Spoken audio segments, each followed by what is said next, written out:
Når dit budskab det er skarpt og stærkt og virkelig kan mærkes rigtigt, så er det et budskab, der sælger og kan sælge også direkte fra indlægget.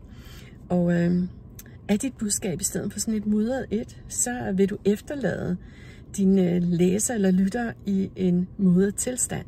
Så enkelt er det egentlig, og alligevel er det selvfølgelig ikke helt så enkelt. Men de her mudrede budskaber, det er sådan nogle, som er vage, som ikke rigtig direkte siger, hvad det handler om, som man kan se af sådan en oplevelse af, at der er noget, der mangler, der er noget skarphed, der ikke er der, noget klarhed, som fader sådan ud hele tiden, og det bliver svært sådan at finde ud af rigtigt, hvad er det egentlig, det siger, det her indlæg, og hvad er det præcis, jeg skal forholde mig til. Der er ikke den her ene ting, der ligesom slår igennem og siger, det her handler om. Det er tværtimod noget, der taler ud i forskellige retninger, måske samtidig, og også måske nogle gange forskellige ting i samme indlæg, og man kan blive sådan forvirret generelt indeni. Og det, der sker, er, at forvirrede hjerner, de køber simpelthen ikke noget.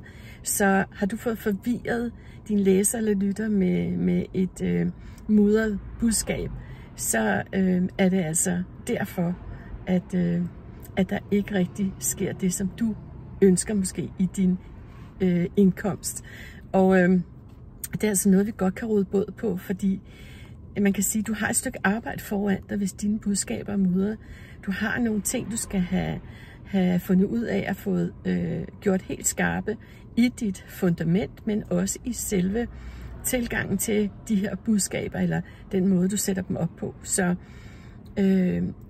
dem, der læser og lytter med, de også forstår det direkte i første hug, og kan mærke indeni, at det her, det er sgu da et ja fra mig, og bliver sådan helt optændt, og kan nærmest ikke vente.